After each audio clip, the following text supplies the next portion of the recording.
नेताजी सुभाष चंद्र बोस ने एक सबसे बड़ा रोल प्ले किया देश को आजाद कराने में। आज उन्हीं की इंस्पिरेशन लेके एक और आजादी की बात हम करने जा रहे हैं। ऑटिज्म से आजादी, एडीएचडी से आजादी। गुलामी दो तरह से हो सकती है, कोई जंजीर से आपको बांध दे, कोई जेल में कैद कर दे तो आप बोलेंगे कि हम गुलाम हैं। जो काम आप करना चाहें वो काम आप ना कर पाए तो आप बोलेंगे आप गुलाम हैं। लेकिन हमारे देश में या पूरे विश्व भर में ऐसे बहुत सारे बच्चे हैं जो अपने शरीर के अंदर ही गुलाम हैं। उनकी शरीर ने उनको गुलाम बना रखा है, और जिसे हम बोलते हैं, जिसे बोला जाता है neuro developmental disorders. Neuro developmental disorders का मतलब है कि जैसा बोला जाता है जैसा मैं बोलूं तो इसका मतलब कि वो सही भी हो सकता है, नहीं भी हो सकता है, लेकिन जो प्रचलित है मैं उसकी बात कर रहा हूँ। प्रचलित कई सारी चीजें बिना किसी एविडेंस के भी हो सकती हैं।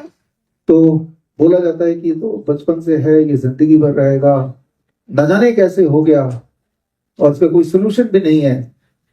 तो यानी कि ये बता दिया गया है, ये जता दिया गया है कि जो भी बच्चे की अभी हालत है उसके रिस्पॉन्सिबल कौन है, उनके पेरेंट्स हैं या उनके पूर्वज हैं। जेनेटिक पे डाल दिया, जेनेटिक्स हैं तो शायद उनके पूर्वज की जीन्स ऐसे रहे होंगे। तो ये सब बोल के पूरी तरह से समझा दिया जाता है पेरेंट्स को कि अब बच्चा ऐसे ही रहेगा। जब हम बोलते हैं ऑटिज्म, जब हम बोलते हैं एडीएचडी, आप में से जो लोग, चाहे हम लाइव जुड़े हैं या यहाँ पे ऑडियंस बैठे हैं, जो लोग ये नाम उतना नहीं जानते, तो आप ये समझ लीजिए कि ऐसे बच्चे जो चीजें हम फॉर ग्रांटेड लेते हैं, जैसे बोलना, भूख लगी तो मांगना, टाइम पे सोना उठना, या अपने हाथ से ब्रश करना, या अपने कपड़े खुद ही पहनना, छोटे से छोटा स्किल जो हमें कभी हमने सोचा भी नहीं, वो उनके लिए बहुत बड़ी बात होती है। हर एक छोटी चीज जो हमने कभी ध्यान भी नहीं दिया होगा, वो सारी चीजें उनके लिए उपलब्धि की तरह होती है अगर वो कर लेते हैं तो। पहली बार जब आपने बचपन में माँ बोला होगा, वो आपके पेरेंट्स के लिए, सबके लिए बड़ी बात होगी। लेकिन ऐसे पेरेंट्स भी हैं, आज हमारे बीच में भी हैं, कि जिनके बच्चे ने कई साल तक माँ या बाबा बोला ही नहीं, कभी ना सुना, ना बोला, ना समझा, ना इमोशनली कनेक्ट किया। तो ऐसे बच्चों को बोलते हैं ऑटिज्म के बच्चे, यानी कि वो अपने बॉडी के अंदर ही कैद है। और आगे बढ़ने से पहले एक बात तो साफ है, autism and ADHD, neurodevelopmental disorder, they are all preventable, they are all curable। लेकिन आगे बढ़ने से पहले नेताजी सुभाष चंद्र बोस जयंती के दिन उनका एक छोटा सा स्पीच मुझे लगता है हम सबको सुन लेना चाहिए, समझ लेना चाहिए। उसके अंदर से कोई ना कोई इंस्पिरेशन निकलेगी जो मैं आगे का रास्ता गाइड करेगी। स्टार्ट। बहनों और भाइयों, हमने जो आजादी की लड़ाई देश रखी है, उसे तब तक जारी रखना होगा जब तक हमें मुकम्मल आजादी हासिल न हो। दलादली, बहस मुबाहस और विभिन्न मतभेदों को मिलाकर विभिन्न दिशाओं में इतनी सारी ताकत, जितना हम केंद्रित कर सकेंगे, उतना ही जल्द हम आजादी हासिल कर सकेंगे। यदि हम गुलाम हिंदुस्तान में पैदा किए हैं तो स्वतंत्र हिंदुस्तान में जींगे और पढ़े, तभी आजाद हिंदुस्तान दुनिया को नए नए संदेश दे सकेगा। बढ़िया। ये तो था नेताजी सुभाष चंद्र बोस का छोटा सा स्पीच, उनका एक संदेश उस वक्त के समय में। तो आज भी एक गुलामी है, जैसे मैंने आपको बताया शुरू में थोड़ी देर पहले, मेडिकल माफिया की गुलाम है। और जिन्होंने आपको समझा दिया है कि अगर एक बार बीमारी हो जाती है तो वो ठीक नहीं होती, चाहे वो डायबिटीज है ठीक नहीं होती, बीपी है ठीक नहीं होती, हार्ट है ठीक नहीं होता, कैंसर के पेशेंट को हर 6 महीने बाद जाके डायग्नोस करना होता है, पेट स्कैन कराना होता है, और उसमें निकल के यही आना होता है कि दोबारा से इधर फैल गया उधर फैल गया। एक बार अगर किडनी फेलियर हो गया तो डायलिसिस ही कराना और अपने मौत का वेट करना है। यही सारी चीजें आपको समझा दी गई हैं। तो ये एक तरह की गुलामी है। गुलामी एक बड़े लेवल की होगी। गुलामी के लिए आपको पकड़ के जंजीर में बांध देंगे, जेल में डाल देंगे तो ही गुलामी मानी जाएगी, उसकी आवश्यकता ही नहीं है। ऐसा ताना बाना बुन दिया, आपके दिमाग को ऐसा घुमा दिया कि मेंटल रूप से हम गुलाम बन गए हैं। तो उस गुलामी से आजादी के लिए आज का दिन हमने चुना है। और अभी की गुलामी की अगर बात करें, आज की बात करें, कल की बात करें, इस महीने की बात करें, पिछले हफ्ते की बात करें, अगर आप मीडिया देखते हैं, प्रोपेगेंडा मीडिया देखते हैं, तो जैसा कि मैंने इस साल के शुरू में आपको बता दिया था 1 जनवरी को कि नया साल आ गया है, तो इंतजार कीजिए, अभी कुछ दिनों में एक नया वायरस भी आने वाला है। वो वायरस का नाम आपको याद है, कुछ पता है अभी अब जिन्होंने मीडिया देखा अभी? Nipah, right? तो हर साल खांसी जुकाम बुखार का एक नया नाम हो जाता है, हर साल। इस साल नीपा के नाम से आ गया, पिछले साल वो HMPV, याद कीजिए इसी समय, राइट? उससे पिछले साल मंकी पॉक्स, उससे पिछले साल डेल्टा वेरिएंट, या फिर alpha variant, Omicron variant, right? जिस तरह से गाड़ियों के नए नए मॉडल आते हैं, अलग अलग कंपनियां निकालती रहती है, थोड़ा बहुत ऊपर नीचे करके, थार आ गया, थार रॉक्स आ गया, रॉक्स 1 आ गया, होता ही है ना। उसी तरह से, उसी तर्ज पे, उसी मॉडल पे आप देख रहे हैं कि ये वेरिएंट आ गया, वो वेरिएंट आ गया। और प्रोपेगेंडा मीडिया कुछ इस तरह से दिखाती है, उनके पीछे ऐसा म्यूजिक होता है कि जिस तरह से आपको पता है, जब आप फिल्म देखने जाते हैं डरावनी मूवी, आपको पता है कि ये इसमें से कोई भूत निकल के मुझे खाएगा नहीं, लेकिन फिर भी डर लगता है ना? तो फिर भी हमें घबराहट होती है जब इस तरह की मूवी देखते हैं। तो मैं आपको ये बताना चाह रहा हूं कि कोई झूठ अगर कई कई बार बोला जाए तो हमारा दिमाग नहीं, हमारा दिल उसे सच मानता है। इसी मॉडल पे टिका है ये खेल। ये खेल किस तरह खेला जाता है ये बताना जरूरी है, इससे पहले कि आज के टॉपिक पे आए, क्योंकि ये जो मैं बताने जा रहा हूँ इसी से सब कुछ जुड़ा हुआ है। कि आप अगर पिछले 5-7 साल देखें, 8 साल देखें, 10 साल देखें, जहां तक आपकी याददाश्त जाती है, हर साल खांसी जुकाम बुखार का एक नया नाम आता है। तो ये पीछे कैसे होता है, ये बहुत इंटरेस्टिंग है, जानना आपके लिए बड़ा जरूरी है। तो इसको समझने के लिए एक उदाहरण लेता हूं, लॉजिक ऑफ नीपा टेस्ट। मान लीजिए एक शहर है, उस शहर में चोरी हो जाती है, और चोरी हो जाने के बाद कैसे पता चलेगा चोर कौन है? तो ऊपर से जो हेड ऑफिस है पुलिस का, वहां से गाइडलाइन आता है कि जब भी चोरी हो जाए, गाइडलाइन आ गया कि जिनकी मूछें ऐसी होंगी उन्होंने ही चुराया होगा इस साल में जब भी चोरी हो जाए, ये फोटो आपको दिया, जाके देखो जो जो ऐसे मूछे वाले हैं उन सबको पकड़ के ले आओ, उन सबको क्वारंटाइन कर दो। तो होगा क्या कि शहर है, चोरी तो होगी, जिस तरह से खांसी जुकाम बुखार तो होगा ही, और जैसे ही होगा तो ढूंढना है किसने चोरी की है। और ढूंढने के लिए जो डायग्नोस्टिक टेस्ट है वो क्या है कि इस साल का डायग्नोस्टिक टेस्ट कि मूछे वाला हो, लंबी मूछे होनी चाहिए, इस तरह का आकार का होना चाहिए, वही होना हो चोर होगा। और उस शहर में जितने सारे मूछे वाले हैं उनको सबको क्वारंटाइन कर दिया, ठीक है ना? 21 दिन का क्वारंटाइन, क्योंकि उन्हें ऐसा लगता है कि 21 दिन के क्वारंटाइन के बाद वो जो चोर था वो शुद्ध हो गया, वो ठीक हो गया, और ठीक हो भी जाएगा, आगे मैं दिखाता हूं कैसे। तो हर साल WHO से गाइडलाइन आता है कि इस साल हम एक टेस्ट करेंगे, उसे डेंगू बोल देंगे, अगले साल निपा, अगले साल कोरोना। ठीक उसी तरह जिस तरह से हेड ऑफिस से हर साल एक फोटो आ जाएगा, इस साल चोरी होती है आपके शहर में, तो इस तरह के लोगों को पकड़ लेना जिनकी मूछें लगभग ऐसी हो, फिर उनको 21 दिन के लिए क्वारंटाइन रख देना। क्या होगा क्वारंटाइन में रखने के बाद? ठीक हो जाएंगे। अब जरा सोचिए, अगर 21 दिन में इनमें से किसी को भी क्वारंटाइन रख दिया और जेल के अंदर बंद कर दिया तो होगा क्या? 21 दिन बाद जब इनसे मिलेंगे, इन सब की शक्लें एक जैसी हो जाएंगी, नहीं हो जाएंगी एक जैसी? ना तो वो शेव कर पाएंगे ना कुछ कर पाएंगे, तो अब एक जैसे लग रहे हैं, वो ठीक हो गए। तो मैं यही बोलना चाह रहा हूं कि Nipah, corona, swine flu, chikungunya, monkey pox, dengue, Ebola, HMPV, ये सारे एक जैसे, अलग अलग है ही नहीं। कोई भी नाम दे दो, है तो खांसी जुकाम बुखार, उसका कोई भी नाम दे सकते हैं, राइट? तो उसी तरह से, तो ये लॉजिक अगर आपको ठीक से समझ नहीं आ रहा तो इसका साइंस थोड़ा सा मैं समझा देता हूँ। इसे कहते हैं बनाना टेस्ट। बनाना टेस्ट के लिए लेके आओ, बनाना टेस्ट लेके आ जाओ। ये केला टेस्ट है, इस केला टेस्ट से समझ आएगा। कहाँ रखते हैं इसको? यहाँ पे एक वॉलंटियर भी आ जाए मेरे साथ, आप में से कौन आएगा? आप आएंगे? आइए। देखिए, ये मैंने छीला इसको, इसमें कितने चाकू हैं? 5। कौन कौन से रंग के?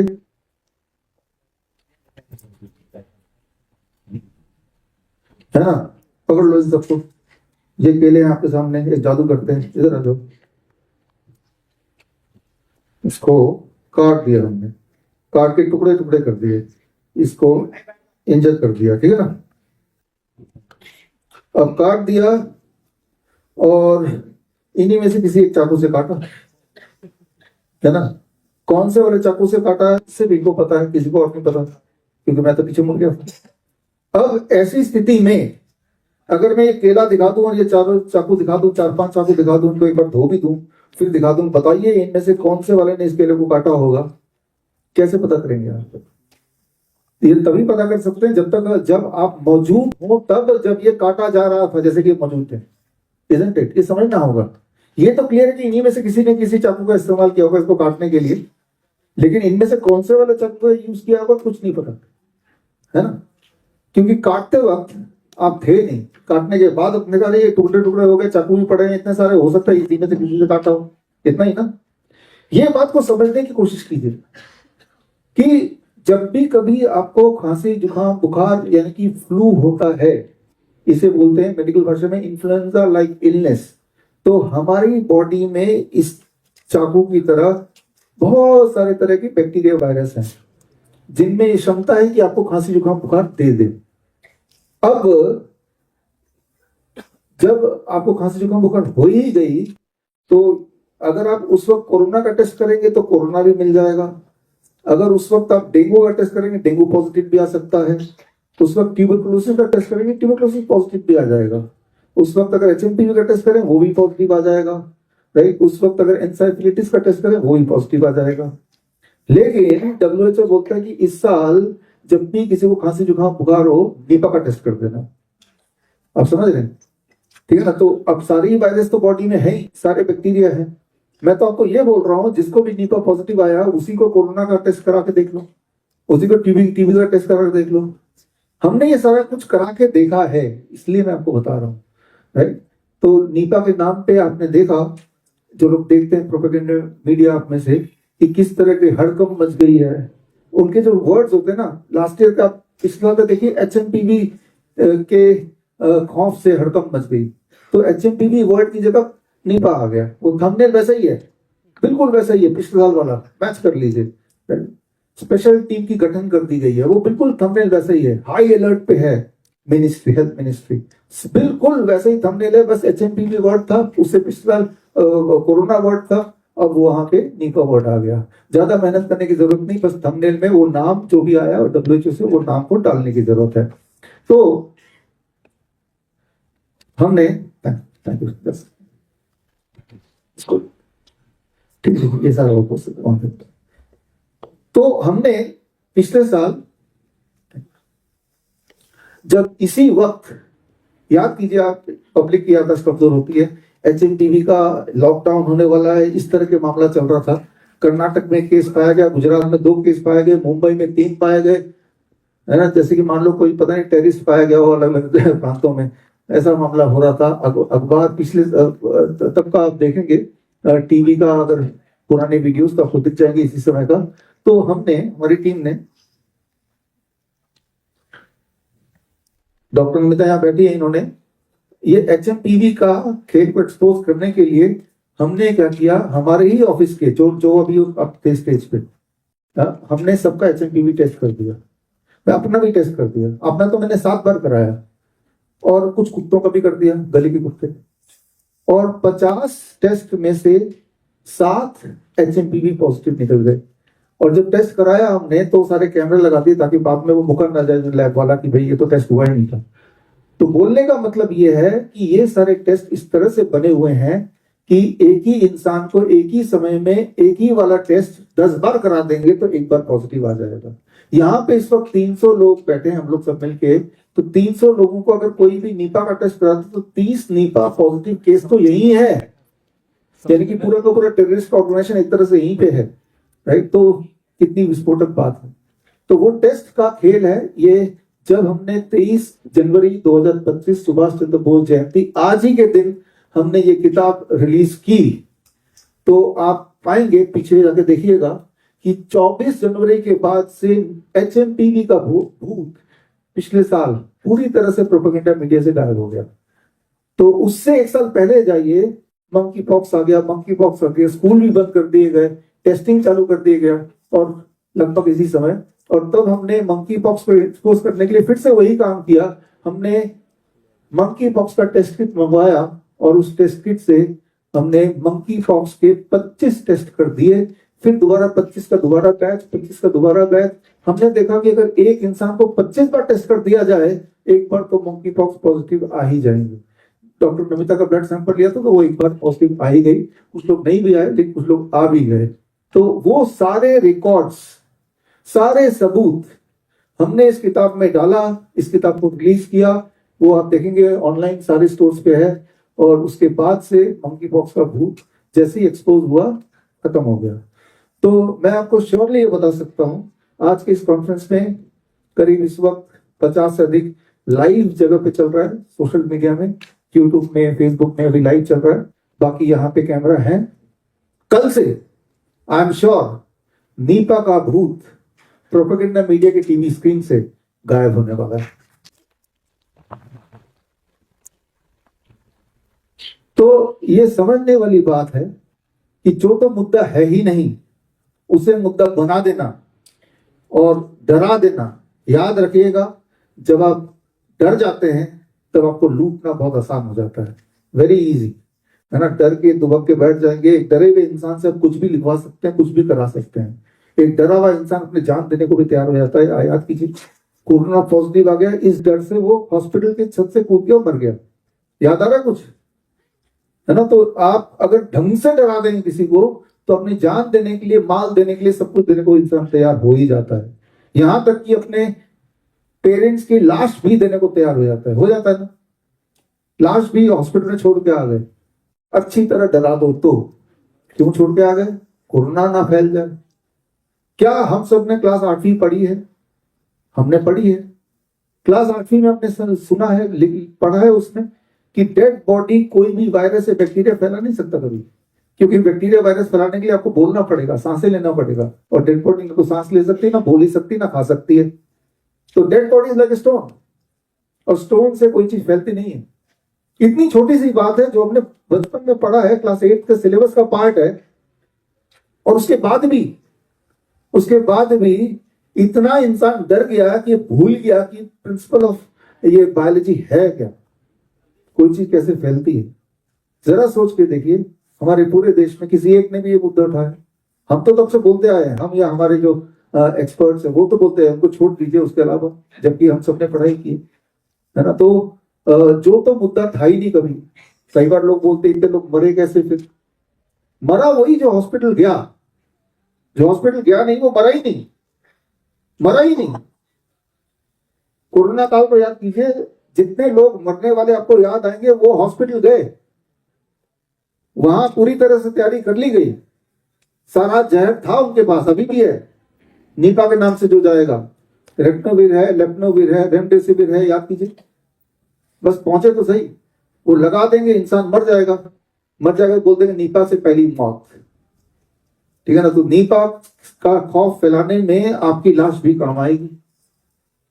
ये आज की सच्चाई है, और कोई बंद कमरे में नहीं बोल रहा हूं मैं, ये तो लाइव चल ही रहा है ना।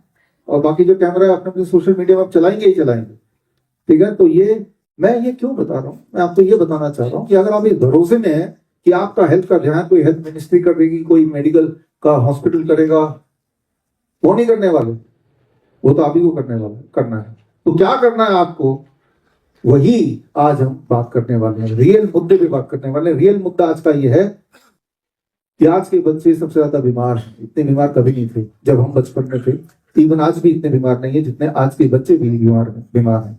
आप इसके बाद जो लोग लाइव देख रहे हैं, इसके बाद आप किसी भी स्कूल में चले जाइए, पब्लिक स्कूल में, आप पाएंगे हर 2 में से एक बच्चे को डेंटल प्रॉब्लम है, दांतों की दिक्कत। बच्चों को हर तीसरा बच्चा चश्मा पहला बार नजर आएगा। हर चौथे बच्चे को डाइजेशन इशू है, सीरियस इशू। हर 10वां बच्चा ADHD का पेशेंट है, attention deficit hyperactivity disorder. हर 100 में से एक बच्चे को ऑटिज्म है, जो कि स्कूल ही नहीं जा पाता, उनके लिए स्पेशल स्कूल होती है। हर 500 में से एक बच्चे को आज की टाइम पे सेरेब्रल पाल्सी है। सेरेब्रल पाल्सी आगे मैं दिखाऊंगा। सेरेब्रल पाल्सी का मतलब एक तरह से वो जिंदा तो है, लेकिन बस जिंदा ही है। जैसे आप आराम से बैठे हुए ना, उनके पेरेंट्स को अगर बच्चे को बिठाना है तो एक रस्सी से बांधना पड़ता है, क्योंकि जब बैठते हैं तो बैठने के लिए भी इन मसल्स का सपोर्ट की जरूरत है, उनकी मसल सपोर्ट नहीं करती, बस मुश्किल से सांस ले पाते हैं, इतनी सपोर्ट करती। सेरेब्रल पाल्सी, राइट, हर 500 में से एक बच्चा, हर 1000 में से एक बच्चा डायबिटीज टाइप 1 का पेशेंट है आज की तारीख में। अब याद कीजिए जो जो बीमारियों के नाम मैंने लिए, मेरे उम्र के लोग, 50 साल से ऊपर वाले लोग, याद कीजिए हमारे टाइम पे, हमारे स्कूल के टाइम पे कभी ऑटिज्म, ADHD ये सारे नाम सुने थे आपने? तो एक है, कहां से आ गए ये नाम? अब किसी डॉक्टर से पूछे, बोले जेनेटिक है। अगर तो जेनेटिक है फिर तो हमारे पूर्वज को भी इनमें से कोई ना कोई बीमारी होनी चाहिए, फिर तो 40 साल का भी कोई ऑटिज्म का पेशेंट होना चाहिए, जो 40 साल का है आदमी और ऑटिज्म का पेशेंट भी है। तो ऐसे लोग आपको एक भी नहीं मिलेंगे, नॉट अ सिंगल वन, क्योंकि उस वक्त ये सारी बीमारियां थी नहीं। अब कैसे आ गई? आज हम बात करेंगे कैसे आई और कैसे प्रिवेंट करें और कैसे ठीक करें, और जो बच्चे ठीक हुए हैं वो पेरेंट्स भी यहाँ पे हैं, उनसे मिलाऊंगा मैं, राइट, तो वो भी हम देखेंगे। तो उसके लिए पहले समझना पड़ेगा आज इतनी बदतर हालत कैसी हुई हमारी, और उसको समझने के लिए आपको ये समझना पड़ेगा कि आज भी हमारी दुनिया में 10% ऐसी आबादी है जो किसी तरह का कोई वैक्सीन कभी नहीं लगाती। 10%, कई सारे कारणों से वो वैक्सीन नहीं लगाती, चाहे वो रिलीजियस ग्राउंड पे नहीं लगाती, चाहे वो यूं ही छूट गए तो नहीं लगाया, लेकिन नहीं लगाती। पूरे दुनिया में, मैं बच्चों के ऊपर जो वैक्सीन लगते हैं उनकी बात कर रहा हूँ, जितने सारे बच्चे बचपन में लगते हैं ना, पोलियो के लगते हैं और टीबी के लगते हैं, जो हर तरह के जो वैक्सीन हैं, MMR वैक्सीन हैं, ये सारे वैक्सीन जो बचपन में शेड्यूल में जाके लगाते हैं, मैं उनकी बात कर रहा हूँ। आज भी हमारे दुनिया में 10% लोग जिनको वैक्सीन कभी लगानी। इंटरेस्टिंग बात क्या है कि जब भी कभी दुनिया में ऑब्जर्वेशनल स्टडी हुए, observation study between vaccinated population and unvaccinated population, दो तरह के पॉपुलेशन होगा ना, वैक्सीनेटेड ले लिए 100 जिनको बचपन के सारे वैक्सीन लग गए, और अनवैक्सीनेटेड ले लिए 100 जिनको कोई वैक्सीन नहीं लगा। अब इन दोनों की जिंदगी को अगले 20 साल तक नोटिस किया, इसे कहते हैं लॉन्ग टर्म ऑब्जर्वेशन स्टडी। और जब भी इस तरह के स्टडी हुए, वो स्टडी यहाँ पे मैं दिखा रहा हूं आपको, ये देखा गया, ये इस स्टडी के अनुसार कि जो वैक्सीनेटेड स्टडी बच्चे हैं उनमें 5 गुना ज्यादा बीमारियां होती हैं अनवैक्सीनेटेड बच्चों से ज्यादा, 5 गुना, 5 time they are more sick, right. और ऐसा एक स्टडी नहीं, ऐसे हजारों स्टडी हैं, और ये देखा गया कि वैक्सीनेटेड बच्चों में डिप्थीरिया, टिटनेस, वुपिंग कॉफ वो दुगुना ज्यादा होता है इन कंपैरिजन टू जिन्होंने कोई वैक्सीन नहीं लगाई। और इसी तरह का ये आप देखेंगे न्यूजीलैंड स्टडी, जिसमें वैक्सीनेटेड वर्सेस अनवैक्सीनेटेड बच्चों पे लॉन्ग टर्म स्टडी किया गया कई साल तक, तो ये देखा गया चाहे वो अस्थमा हो, एक्जिमा हो, ईयर इन्फेक्शन हो, टॉन्सिल हो, अचानक मौत हो जाना हो, हाइपर एक्टिविटी हो, ये वैक्सीनेटेड बच्चों में कई गुना ज्यादा होता है इन कंपैरिजन टू जिन बच्चों ने कभी कोई वैक्सीन नहीं लगाया। ये वैक्सीन के बारे में मैं इसलिए बता रहा हूँ क्योंकि सारी जड़ ही है, सारा कारण ही ये है। और इसी तरह के स्टडीज हैं, ये स्टडी है USA का स्टडी है, जनरल पॉपुलेशन वर्सेस जिन्होंने कोई वैक्सीन नहीं लगाई। जनरल पॉपुलेशन मतलब ऐसे लोग जिन्होंने कोई ना कोई वैक्सीन लगाई है या सारी लगाई है। तो ये आंकड़े आपके सामने हैं, ये आंकड़े अगर ध्यान से देखेंगे तो आप क्लियरली देख रहे हैं कि वैक्सीनेटेड बच्चों में अस्थमा होता है ज्यादा, अनवैक्सीनेटेड पॉपुलेशन में अस्थमा नाम की चीज ही नहीं होती है। ठीक उसी तरह से बाकी सारी बीमारियां स्क्रीन पे लिखी आ ही रही हैं। ADHD कई गुना ज्यादा होता है, 10-15 गुना ज्यादा होता है वैक्सीनेटेड बच्चों में, यानी कि 1500% in comparison to unvaccinated population. तो इस तरह से अगर मैं स्टडी पे स्टडी दिखाता जाऊं तो वो लिस्ट बहुत लंबी है, 1-2 घंटे चाहिए, लेकिन एक स्टडी दिखाऊंगा, ये गवर्नमेंट ऑफ यूएस के गवर्नमेंट के वेबसाइट पे जो स्टडी है, जो अभी भी आप एक्सेस कर सकते हैं, hsgac.cnet.gov में जाके, वो दिखा रहा हूं कि गवर्नमेंट की अपनी स्टडी जो अभी भी अपलोडेड है कि वैक्सीनेटेड वर्सेस अनवैक्सीनेटेड, जिन बच्चों को वैक्सीन मिला उनमें ब्रेन डिस्फंक्शन होता है, जिनमें वैक्सीन नहीं लेते उनमें ब्रेन डिस्फंक्शन शून्य होता ही नहीं कभी। ठीक इसी तरह से जो बच्चे वैक्सीनेटेड होते हैं उन्हीं में डायबिटीज टाइप 1 होता है, जो बच्चों को वैक्सीन नहीं लगी जाती उनमें डायबिटीज होती ही नहीं कभी। मतलब कुछ बीमारियां ऐसी हैं जो वैक्सीन नहीं लगाएंगे तो होगा ही नहीं कभी, राइट। और ऐसे ही ADHD जिसके जो आज का टॉपिक है, ये सिर्फ और सिर्फ वैक्सीनेटेड बच्चों में ही होता है। दुनिया में जिन बच्चों ने वैक्सीन नहीं लगाया उनमें से एक भी बच्चा ऐसा नहीं मिलेगा जिसको ADHD हो या जिसको ऑटिज्म हो, राइट? वो बहुत रेयर है। इंटेलेक्चुअल डिसेबिलिटी अनवैक्सीनेटेड बच्चों में कभी नहीं होती। या फिर टिक्स, टिक्स का मतलब होता है कि अनवॉलंटरीली कुछ ना कुछ बॉडी में एक्शन, कई लोग होते हैं ना अनजाने में पल के ऐसे करते रहते, कुछ लोग करते रहते, कुछ लोग कोई ना कोई बात बोलते रहते हैं रिपीटेडली, टिक्स बोलते हैं। वो सिर्फ वैक्सीनेटेड बच्चों में ही होती है। साइकोलॉजिकल डिसेबिलिटी अनवैक्सीनेटेड में शून्य, होती ही नहीं है। तो जितनी स्टडी आप देखेंगे इसी तरह से और खूब सारी स्टडीज हैं, राइट? ये जो वैक्सीनेटेड बच्चे हैं उनकी मृत्यु सर्वाइवल प्रोबेबिलिटी काफी कम होती रहती है इन कंपैरिजन टू जिन्होंने कभी वैक्सीन लगाए ही नहीं। तो ये स्टडीज हैं और इस तरह से लिस्ट बहुत ज्यादा है। और अगर सारे स्टडी आपको देखने हैं पूरे एविडेंस के साथ, तो आज जो किताब हम रिलीज करेंगे that is cure autism now, उसके पहले मॉड्यूल में आपको देखने को मिल जाएगा। और लेकिन यहाँ पे कंक्लूजन पे आते हैं। कंक्लूजन क्या है कि जिनको लगता है कि वैक्सीन से तो हमारी बीमारियां कम हो गई, पोलियो नहीं है, कई सारी और बीमारियां नहीं है जो पहले हुआ करती थी, ऐसा दिमाग में आता है ना, तो ध्यान से देखेंगे आंकड़े। फॉर एग्जाम्पल ये मीजल्स का आंकड़ा है।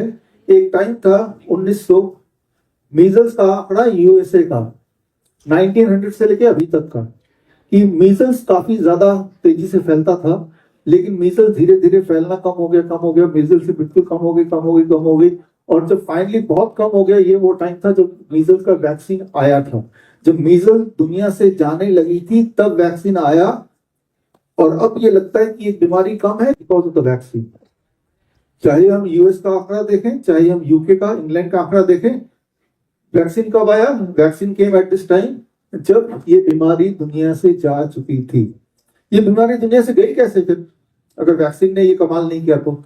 जब सैनिटेशन अच्छा होने लगा, साफ पानी मिलने लगा, भरपूर ठीक से खाना मिलने लगा, तो लोगों की हेल्थ ठीक होने लगी। ये वो टाइम था 1910 का या 20 का, जब माल न्यूट्रिशन ज्यादा होता था दुनिया में, या फिर पानी की जो क्वालिटी होती थी, हाइजीन होता था, वो बहुत खराब होता था, या फिर गंदगी ज्यादा होती थी। जैसे जैसे वो ठीक होता चला गया, दुनिया से कुछ तरह की बीमारियां गायब होने लगी। इंटरेस्टिंगली उसी के बीच में वैक्सीन को घुसा दिया और सारा श्रेय वैक्सीन पे डाल दिया गया। और ये सब एक बीमारी की बात नहीं कर रहा हूँ, ऐसे और भी बीमारियां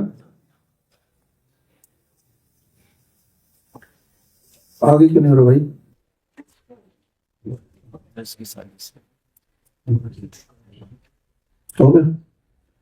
अब ये पर्ट्यूसिस, एक और बीमारी, वूपिंग कफ बोल सकते हैं। वूपिंग कफ पहले काफी होता था, लेकिन 1940 में कम होने लगा। कम होते होते जब बहुत कम हो गया, इस टाइम पे वैक्सीन की एंट्री हुई।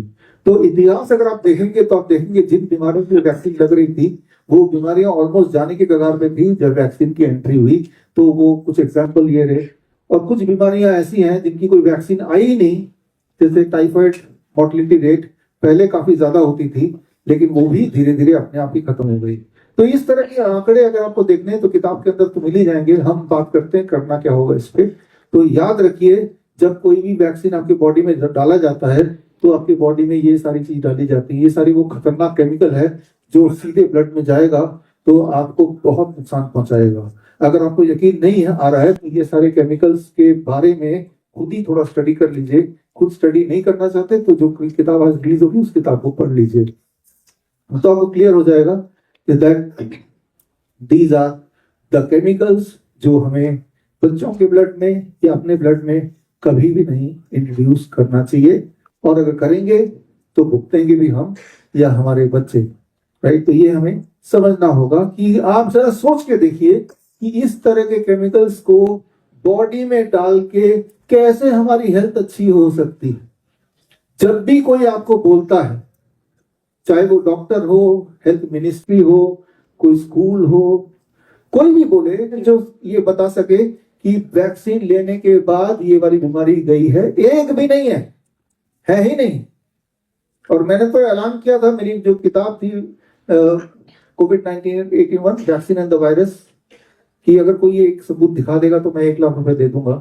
लेकिन उस ऐलान को मैं बढ़ा के 10 लाख कर देता हूँ। 9 लाख रुपए आचार्य मनीष देने वाले हैं, ठीक है, तो टोटल 10 लाख हो गया।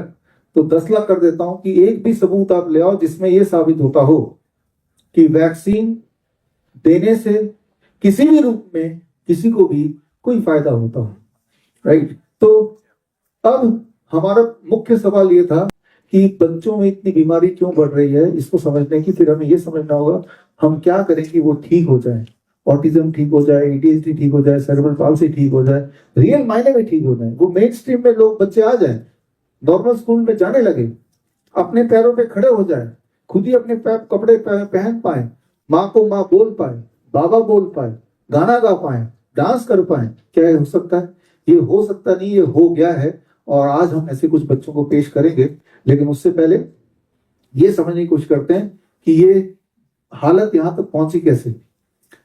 सन 2000 का ये अब देखेंगे आंकड़ा, समझाने के लिए बता रहा हूं।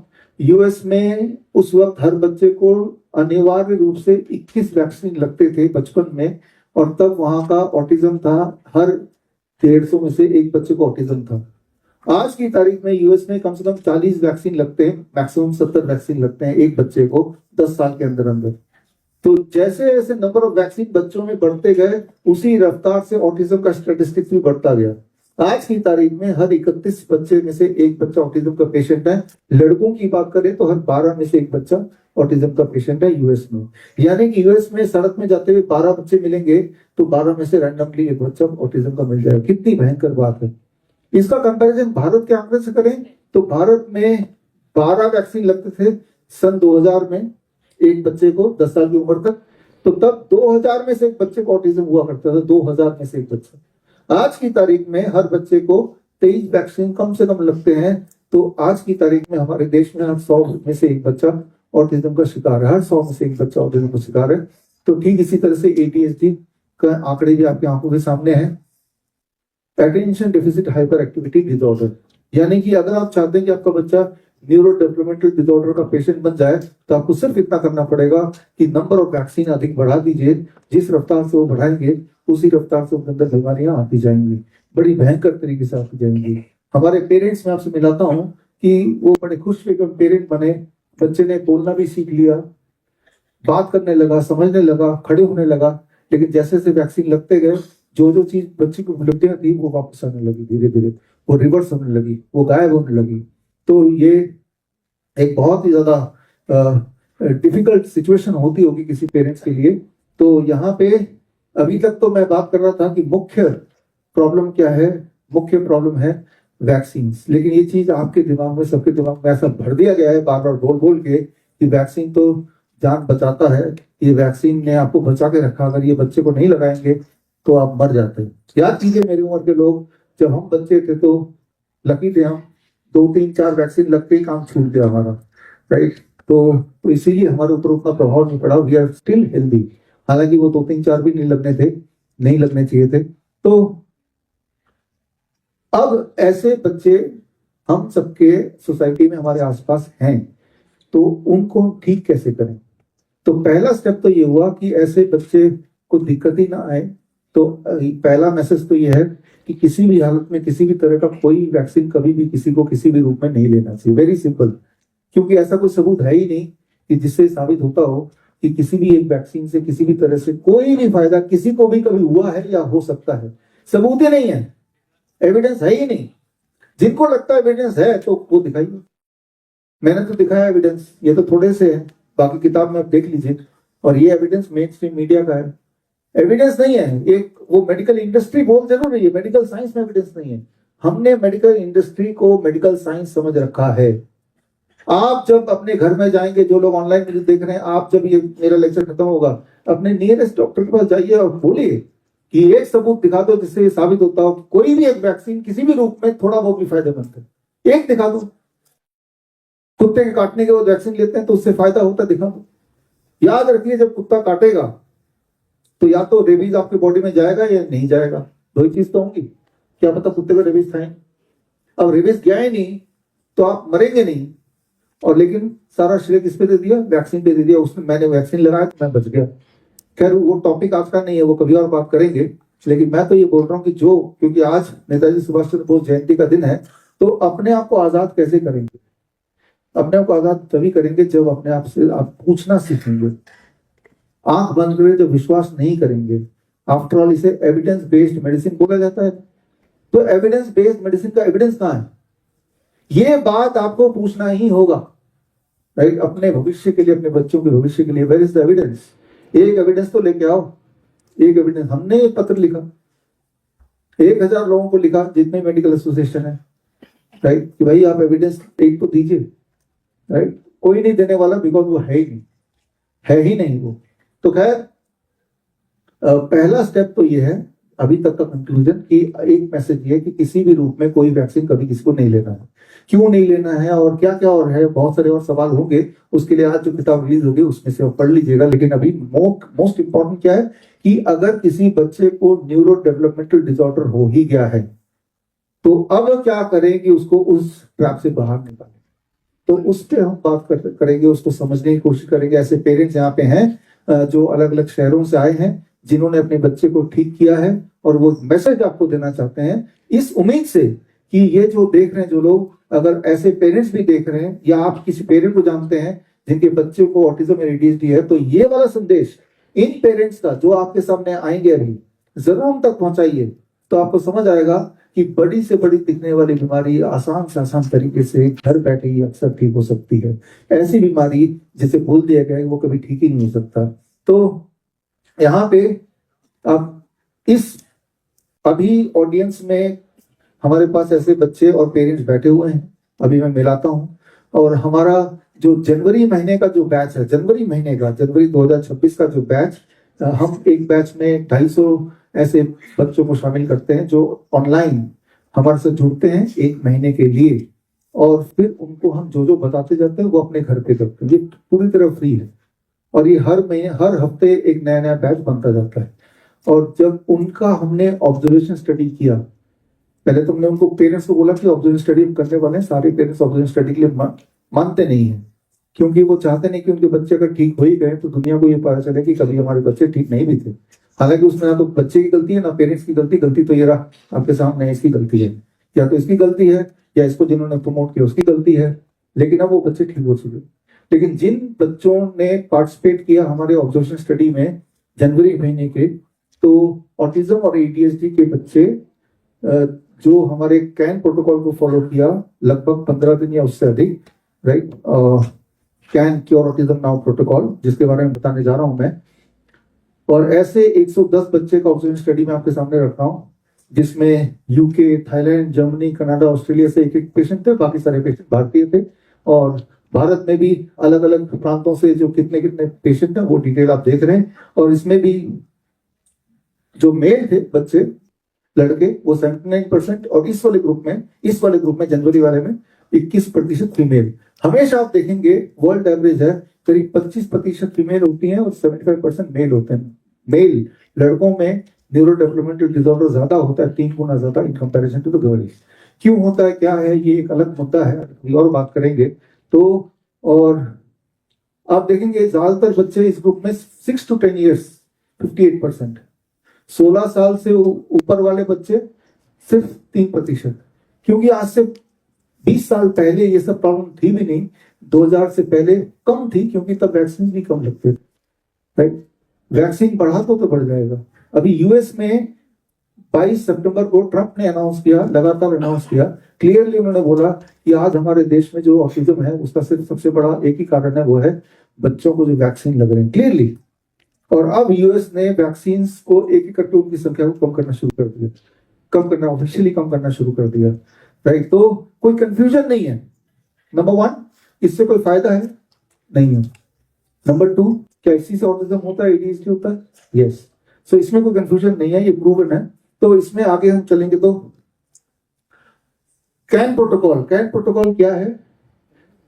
कैन क्योर ऑटिज्म नाउ एक खास प्रोटोकॉल है, जिस प्रोटोकॉल से फॉलो करते ही बच्चे बोलने लगते हैं, उनकी हैंड क्लैपिंग बंद हो जाती है, उनकी तो खत्म हो जाती है, उनकी हाइपर एक्टिविटी कम होने लगती है, ठीक होने लगती है, कंसंट्रेशन बढ़ जाता है, सुनने लगते हैं, एक नॉर्मली बिहेव करने लगते हैं। इसे बोलते हैं कैन प्रोटोकॉल। कैन प्रोटोकॉल का मतलब बड़ा सिंपल है, मॉडल से आपको समझाता हूं। कुछ चीजों को नहीं करना, जैसे 6 साल का बच्चा तो हमने बोलते हैं जो वैक्सीन लगाए आगे से मत लगाना, एंटीबायोटिक्स को मत देना किसी भी तरह का, कोई तरह का फास्ट फूड मत देना, किसी भी तरह का एनिमल प्रोटीन मतलब dairy product and animal protein animal food नहीं देना। तो या जो स्क्रीन एक्सपोजर है इलेक्ट्रोमैग्नेटिक फील्ड उसको कम से कम कर दो, 0 ही कर दो। तो कुछ चीजें हैं जो ऑटिज्म को बढ़ावा देती है वो नहीं करना है, और कुछ चीजें हैं जो जोड़ना है वो ये अपने आप को धूप से जोड़ लो। वो सारे बच्चे धूप के साथ सुबह सुबह खेलते हैं, ग्राउंडिंग करते हैं, नीम लेते हैं, प्रोबायोटिक्स लेते हैं, प्रोबायोटिक ड्रिंक लेते हैं घर पे बना के, दुकान वाला नहीं, डीआईपी डाइट पे रहते हैं। और जब ये सारा कुछ करते हैं तो 0 वोल्ट थेरेपी मतलब ग्राउंडिंग, बच्चे नंगे पैर सुबह घास मिट्टी के ऊपर खेलना, पहला स्टेप। तो इस ग्रुप में अगर आप देखें तो हमारे जो 110 बच्चे का ग्रुप है जिन्होंने ऑब्जर्व स्टडी में पार्टिसिपेट किया, उनमें से 70% बच्चे कर पाए ग्राउंडिंग, बाकी बच्चे नहीं कर पाए ठीक से क्योंकि उसके पेरेंट्स को टाइम नहीं होगा या वो बच्चा खुद ही नहीं जाना चाहता होगा, वो अलग बात है। और करीब सनलाइट एक्सपोजर 78% बच्चों को ठीक ठाक मिल गया, और ऑन एवरेज डीआईपी डाइट 83% बच्चों को ठीक से फॉलो कराया गया, बाकियों को ठीक से नहीं कर पाया शायद। कोकोनट जो कि मुख्य इंग्रेडिएंट है, कोकोनट का fat, plant fat, animal protein को रिप्लेस कर दिया प्लांट फैट से। इसके पीछे का साइंस समझना तो इसके आगे आपको समझ में आएगा, या बुक के अंदर तो लिखा ही है। डिनर 8 बजे से पहले करा देना, उसके बाद कुछ मत देना खाने को, ये 85% पेरेंट ने फॉलो किया। प्रोबायोटिक ने 87% फॉलो किया। लगभग सारे बच्चों ने एक चीज जरूर फॉलो की, वो है नीम का सेवन। सोच के देखिए, अगर मैं आपको बोल दूं कि नीम के पत्ते चबाने हैं आपको, तो आप सोचेंगे मैं कैसे कर पाऊंगा, उससे अच्छा बीमार रहना ही ठीक लग रहा है मुझे तो।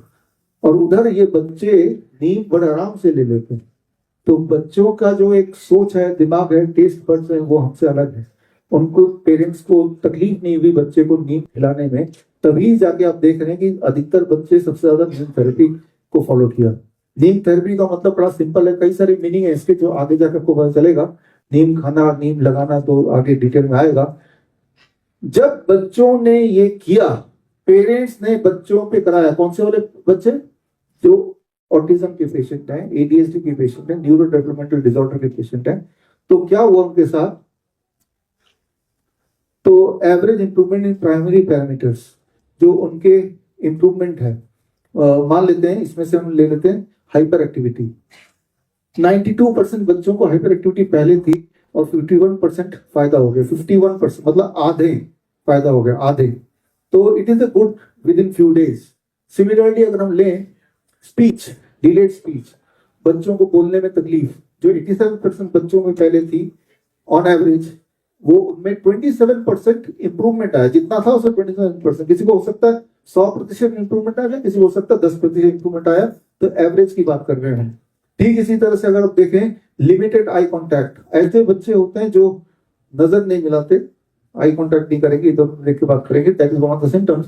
तो 91% अधिकतर बच्चों में ये दिक्कत आती है, जिनमें 54% ठीक हुआ। 54% का मतलब यहाँ भी ये होता है कि कुछ बच्चे 100% ठीक हुए, कुछ बच्चे 27% ही ठीक हुए, 20% ठीक हुए। तो एवरेज जो आया वो 54% इंप्रूवमेंट आया। तो ये है प्राइमरी सिम्टम जिनके बेसिस पे ये डायग्नोस किया गया जाता है कि बच्चे ऑटिज्म के पेशेंट है या नहीं है। जैसे इनएप्रोप्रिएट लाफ्टर, 92% बच्चे में ये वाली दिक्कत थी, जो कहीं भी हंसना नहीं तो हंसने लगेंगे, जहां हंसना है तो हंसेंगे नहीं, राइट। तो इसमें जो इंप्रूवमेंट आप देख रहे हैं इस वाले बैच का 15 दिन के आसपास या 15 से थोड़े ज्यादा दिन करने के बाद, दैट इज 43% इंप्रूवमेंट। यानी कि कुछ का पूरी तरह ठीक हो गया, कुछ का पूरी तरह ठीक नहीं हुआ, तो एवरेज, कुछ का बिल्कुल भी ठीक नहीं हुआ, ऐसा भी है। तो एवरेज मिला के 43% इंप्रूवमेंट। तो इस तरह से ये है प्राइमरी सिम्टम्स में इंप्रूवमेंट। एक इंपॉर्टेंट बात समझना होगा अगर आपको ऑटिज्म न्यूरो डेवलपमेंटल डिसऑर्डर समझना है। डायबिटीज समझना आसान है क्योंकि डायबिटीज का एक ही parameter, only one, blood sugar reading बताओ। अगर वो कम है तो आप ठीक है, ज्यादा है तो डायबिटीज है। ब्लड प्रेशर एक ही पैरामीटर है, बीपी की रीडिंग बताओ, उसी से डायग्नोस होगा कि आप बीपी के पेशेंट है या नहीं है। जबकि न्यूरो डेवलपमेंटल डिसऑर्डर की कोई एक पैरामीटर नहीं है, इसके इतने सारे पैरामीटर हैं, प्राइमरी पैरामीटर। इन सबको ठीक करेंगे तो जाके बच्चा ठीक हुआ मानेंगे। और जो सारे सिम्टम्स सारे बच्चों को नहीं होते, इनमें से कोई पर्टिकुलर 10 होंगे किसी एक बच्चे को, किसी दूसरे बच्चे को उनमें से कोई और 10 होगा। वो आपको समझना पड़ेगा, आगे समझाऊंगा। फिर सेकेंडरी पैरामीटर अलग है।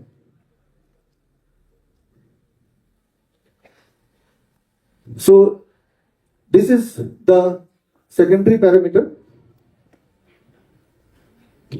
और इसमें आप देखेंगे कि जैसे ऐसे बच्चों को ये टर्शियरी पैरामीटर एपिलेप्सी ज्यादा होता है। नॉर्मल बच्चों को भी एपिलेप्सी हो सकता है, लेकिन ऐसे बच्चों में एपिलेप्सी फिट्स पड़ना ज्यादा कॉमन होता है।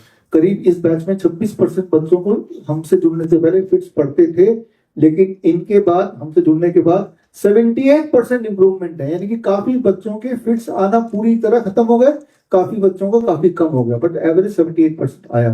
राइट, तो ठीक इसी तरह से ऐसे बच्चों में अस्थमा होने के चांसेस ज्यादा होते हैं। इस ग्रुप में 21% बच्चों के को अस्थमा था हमसे जुड़ने से पहले, और 76% इंप्रूवमेंट बताया जुड़ने के बाद। यानी कि काफी सारे बच्चों के अस्थमा प्रॉब्लम पूरी तरह ठीक हो गई, कुछ बच्चों की ठीक नहीं हुई, तो एवरेज जाके ये फिगर आया 76%।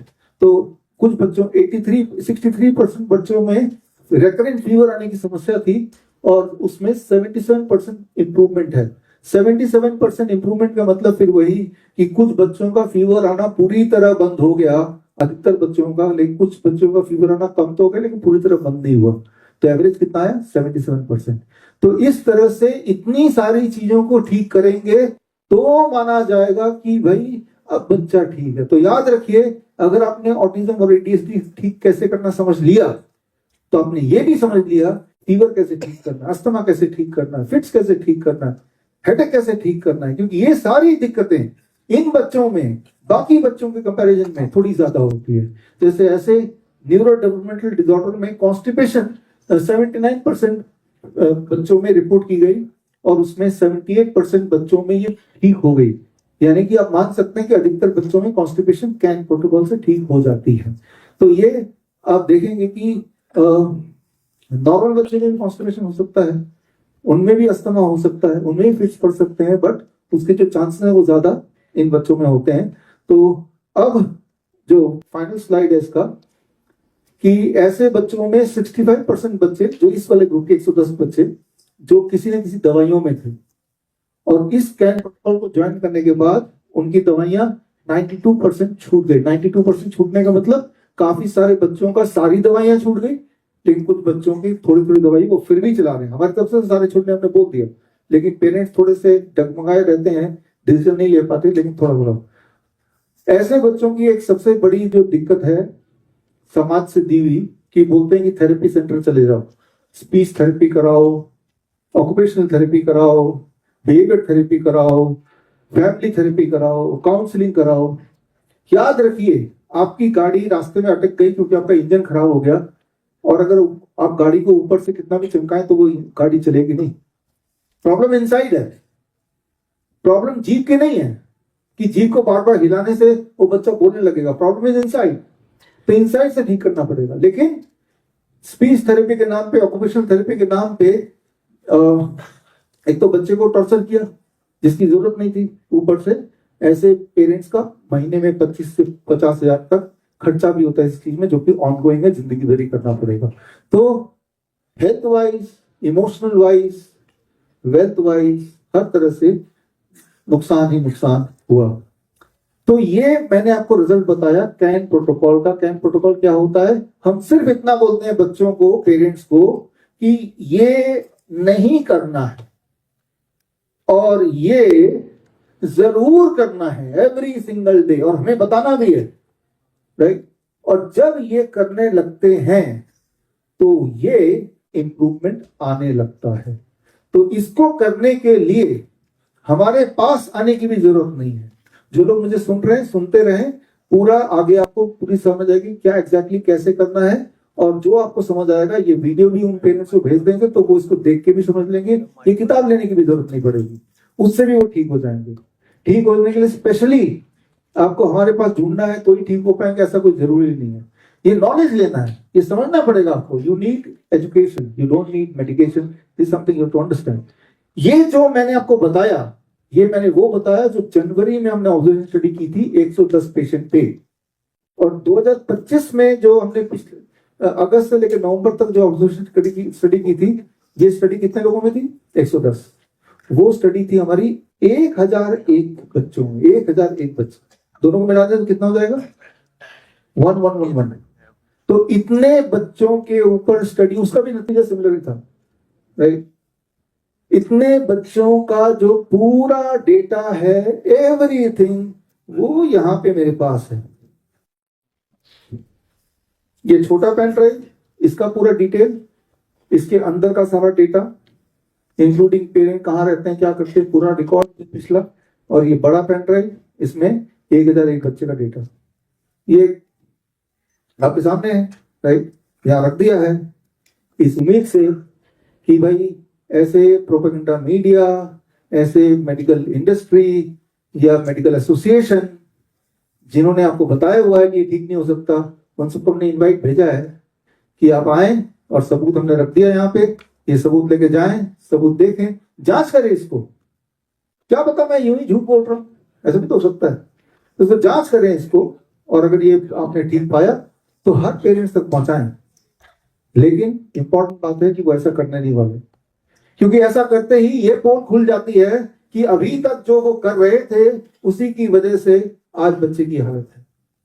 तो ये काम जो मेडिकल इंडस्ट्री नहीं करेगी, मेडिकल एसोसिएशन नहीं करेगी, जो हेल्थ मिनिस्ट्री नहीं करेगी, वो काम आपको और हमें मिलकर करना है, ताकि हम ऐसे बच्चों को ऑटिज्म से आजादी दिलवा पाए, ADHD से आजादी दिलवा पाए।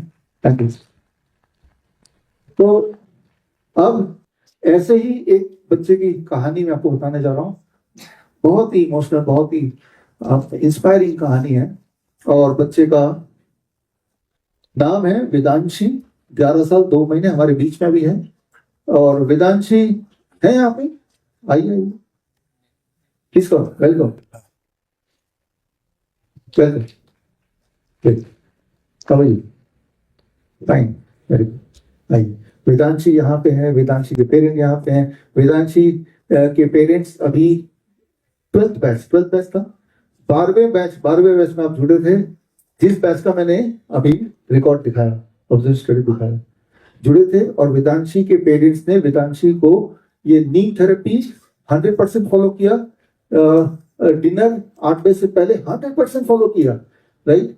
प्रोबायोटिक ड्रिंक रोज देते थे, और रोज बच्चा भी पीता था। कोकोनट इंटेक भी 100% हमारे मुताबिक था, सनलाइट एक्सपोजर हमारे मुताबिक था, DIP टाइप में थोड़ी बहुत कमी कर दी थी, कोई बात नहीं, 0 वोल्ट थेरेपी में हमारे मुताबिक था। और हमारे मुताबिक होने के बाद आज वेदांशी आपके सामने खड़ी है। और वेदांशी के लिए पहले तो डॉक्टर नमिता गुप्ता, जो कि मेंटर हैं इन बच्चों के, मैं इन बच्चों से आज पहली बार मिल रहा हूँ, पहली बार ही बात कर रहा हूँ, लेकिन जो लगातार जुड़ी हुई है इनको मोटिवेट करने के लिए, तो वो डॉक्टर नमिता आपके सामने है। पहले आपसे शुरू करते हैं वेदांशी के बारे में, फिर पेरेंट्स से पूछते हैं, फिर बच्चे से भी देखते हैं क्या कर सकते हैं, उनसे बातचीत करते हैं। याद रखिए, autism and ADHD is preventable if you don't do this, it is curable if you do that। सबूत आपके सामने है, सारे एविडेंस यहाँ पे है। डॉक्टर नमिता। तो वेदांशी जो है अब एक बाथरूम सिंगर बन गई है, और रोज नींद बात करते हुए गाने गाती है, और जबरदस्ती रिकॉर्ड कराती है, और 300 बच्चों के कैन व्हाट्सएप ग्रुप में डलवाती है। तो उसकी मम्मी को इतना आश्चर्य है कि ये वही वेदांशी है जिसने गाने की कभी एक लाइन भी उनको नहीं सुनाई, जिसकी एल्बम में आज तक कोई भी फोटो नहीं है, कमरे के सामने छुप जाना, गैदरिंग से भाग जाना, स्कूल में अकेले बेंच पर बैठना। वह कहती है ये 11 साल का सफर बहुत लंबा था, और आज भी वो 2 दिन का सफर पुणे से तय करके आई है आपको अपनी कहानी सुनाने के लिए।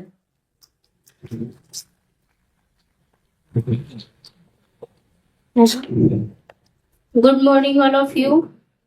I am Vedanshi, parent from Pune, Maharashtra.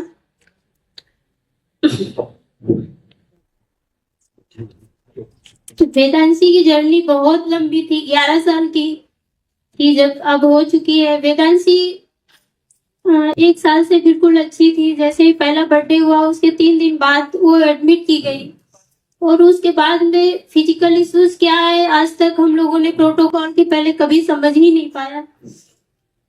लेकिन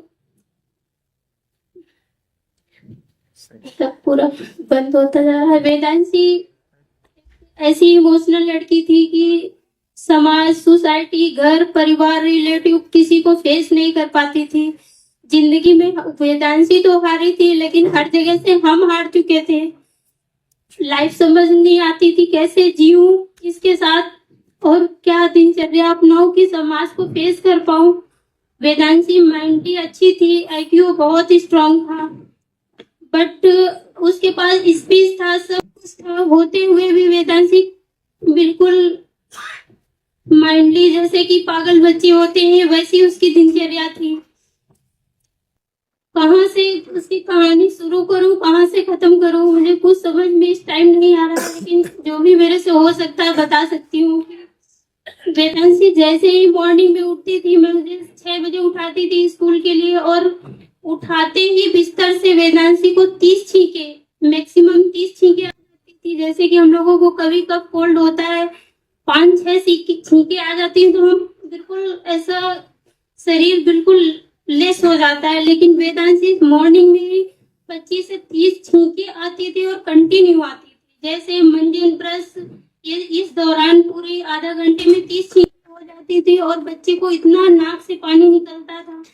ये स्टार्टिंग से ही था, दूसरे साल से हमें कुछ समझ में नहीं आता था। हम जाते थे हॉस्पिटल, वहाँ पे जो भी हमें टीके बताते थे वो हम लगवाते थे, जो भी खिलाने को बोलते वैसा सब करते थे, लेकिन हमें कोई बेनिफिट नहीं होता। हम 15 दिन में ठीक कर पाते थे, 2-3 दिन के लिए दवा छोड़ पाते थे, और 5वें दिन ही लगभग फिर वही जर्नी स्टार्ट हो जाती। तब तो मुझे ADHD ऐसा कुछ पता भी नहीं था, लेकिन ऐसे ऐसे बहुत टाइम बीत गया। स्कूल में 2nd स्टैंडर्ड में पहुंच गई वेदांशी, और वहां से हर चीज से भागने लगी, पढ़ाई को तो दूर, गैदरिंग, किसी प्ले ग्रुप में, हर चीज से हटना, और एक अकेली बेंच में बैठना, बच्चे के बिहेवियर को डिस्टर्ब करना, बहुत ही उसकी भी लाइफ सुबह से लेके हाई बहुत ही डिस्टर्ब रहना। हमको, टीचर को, पेरेंट्स को, सोसाइटी के सभी लोग हटा देते थे अपने बच्चों को कि वेदांशी जहाँ खेलेगी उसके पेरेंट्स अपने बच्चों को हटा के बोलते थे वेदांशी के साथ मत खेलो, तुम्हारा बिहेवियर गंदा हो जाएगा। और वो इतना हेल्थ इशू था कि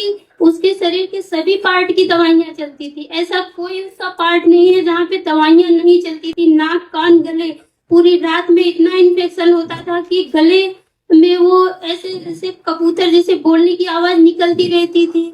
और हम लोग हर चीज का दवा करते थे, लेकिन जितनी देर के लिए दवा करते बस उतनी देर के लिए सब कुछ होता, और फिर से 1-2 घंटे के लिए किसी प्रोग्राम में जाना तो संग में दवाइयां ले जाना। सर्दी एक बिल्कुल ऐसा जेनेटिक प्रॉब्लम जैसी थी, लेकिन हमारे घर में किसी को ऐसे सर्दी की प्रॉब्लम नहीं थी, इस बच्चे ने फेस की। और सर्दी सबसे बड़ा इशू था। ADHD हमें बाद में पता चला था, 2nd स्टैंडर्ड में स्कूल में काउंसलिंग हुई, और वहां से हमें केम्स हॉस्पिटल पुणे से पता चला कि बच्चा ADHD है, इसलिए 2 मिनट से भी ज्यादा कहीं रुक नहीं पाता है। लाख कोशिश करते थे पढ़ाने लिखाने, बच्चे को हर महीने सपोर्ट किया। मैं हाउस वाइफ हूँ, कोई बिजनेस या जॉब वाली नहीं हूँ। बच्चे को बिल्कुल 100 में 100 शुरू से दिया था, लेकिन हर तरह से हारी हुई थी। अब ऐसा लगता था या भगवान सुबह उठती थी और बोलती थी कि बाबा परमात्मा या वेदांशी के लिए कोई आसान रास्ता निकालो, या फिर मेरी लाइफ को खत्म करो, क्योंकि हर जगह से हम हारते थे। लेकिन धीरे से एक दिन फेसबुक पे मैंने एक वीडियो देखा जहाँ पे सर बता रहे थे कि नीम की पत्तियां खिलाओ। फिर 2-3 दिन मैंने रिपीट किया उसी वीडियो को डाला, तो फिर और वीडियो आने लगे। फिर मैंने चालू कर दिया 28 अक्टूबर से। उसके 15 दिन के बाद मैंने सभी प्रोटोकॉल को 100 देने की कोशिश की, बट किसी दिन कुछ फैमिली इशू हो जाते थे तो डिस्टर्ब हो जाता था। लेकिन ज्यादा से ज्यादा मैंने कोशिश की, प्रोटोकॉल को फॉलो किया, और आज ये रिकॉर्ड के साथ साबित कर रही हूँ कि वेदांशी की 10 साल, 1 साल तो पहले नहीं हुआ था, लेकिन तो मैं इस टाइम तो नहीं कर पा रही हूँ। मेंटली तो बहुत कुछ चलता है बोलने को, लेकिन बोल नहीं पाऊंगी इस टाइम। लेकिन बहुत दिल से शुक्रिया करती हूँ कि ये सब जन बहुत खुश रहे, जैसे कि हमारे जीवन को शांति मिली, और आज हमारी जीवन जीने की जर्नी ही बदल गई है। और हम I am so happy, very happy. अब आगे की जर्नी को वेदांशी को मैं बहुत आसानी से जिला लूंगी और प्योर प्योर प्योर तरीके से क्योर कर लूंगी। Thank you ma'am, thank you sir. Thank you. जहाँ को मोटिवेट किया और वेदांशी को देखने के बाद जो पेरेंट्स ऑनलाइन लाइव देख रहे हैं मुझे, और उनको यकीन आ गया होगा कि आपके बच्चे भी पूरी तरह ठीक हो सकते हैं। इंस्पिरेशन वेदांशी आपके लिए ऑन। Thank you.